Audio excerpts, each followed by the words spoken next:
भोपाल में बाबा साहेब अम्बेडकर जन्मोत्सव की भव्य मनोहर प्रतिमा पर माल्यार्पण के साथ हर्षोल्लास।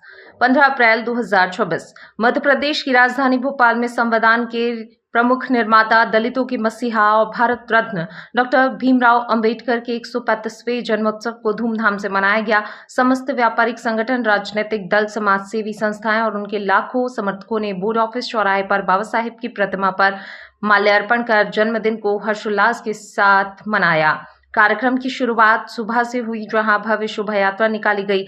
हजारों अनुयायी नीले झंडे लहराते हुए नारे लगाते चले। मुख्य अतिथि के रूप में मध्य प्रदेश के मुख्यमंत्री डॉक्टर मोहन यादव ने प्रतिमा पर पुष्पांजलि अर्पित की और कहा, बाबा साहेब का संविधान समानता, स्वतंत्रता और न्याय का प्रतीक है। हम सभी को उनके विचारों पर चलना होगा। व्यापारिक संगठनों जैसे भोपाल चैम्बर ऑफ कॉमर्स, राजनीतिक दलों के प्रतिनिधियों, बहुजन समाज पार्टी, कांग्रेस एवं भाजपा कार्यकर्ताओं ने एकजुट होकर भाग लिया। समाज सेवी संगठनों ने रक्तदान शिविर, निःशुल्क चिकित्सा और जागरूकता सभाएं आयोजित की। बच्चों ने कविताएं सुनाई, जबकि महिलाओं ने सांस्कृतिक कार्यक्रम प्रस्तुत किए। बाबा साहेब के प्रिय गीत एकला चलोरे पर श्रद्धांजलि दी गई। आयोजकों ने बताया, ये उत्सव पूरे प्रदेश में मनाया गया, जो सामाजिक सद्भाव का प्रतीक है। विशेषज्ञों का कहना है कि अंबेडकर जयंती दलित उत्थान और संवैधानिक मूल्यों की पुनर्स्मृति कराती है। इस अवसर पर भोपाल शहर सज धज कर नजर आया। कब रहेगा विज्ञापन के लिए संपर्क करें दैनिक इंडिया न्यूज 9993659779 पर। आज डॉक्टर बाबा साहेब अम्बेडकर जी की 135वीं जयंती के अवसर पर मैं देश के सभी नागरिकों को हार्दिक शुभकामनाएं देता हूँ।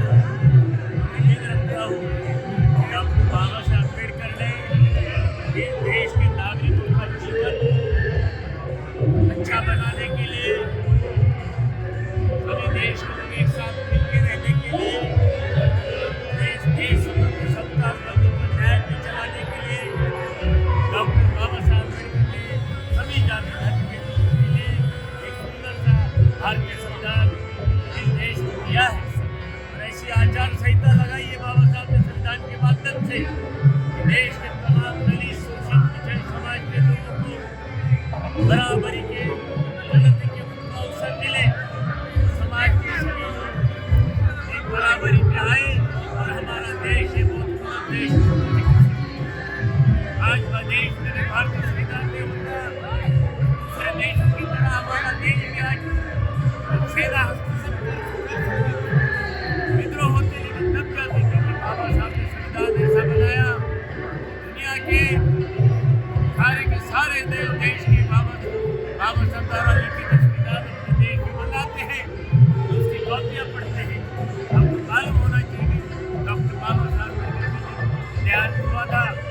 दुनिया के 197 देशों ने अपना झंडा आधा झुका दिया था। ऐसे महापुरुष हमारे भारत में पैदा हुए, जिन्होंने इस देश की इतने हमारा विविधता से भरा देश, जो 22 भाषा और कई प्रांतों से विकसित देशों को इकट्ठा करने का काम बाबा साहब ने किया। और उसी संविधान के अंदर में हमारे सांसद, प्रधानमंत्री, राष्ट्रपति चुने जाते हैं और हम लोग इतने आज़ादी से आज यहाँ पे खड़े हुए और अपनी बात कर रहे हैं।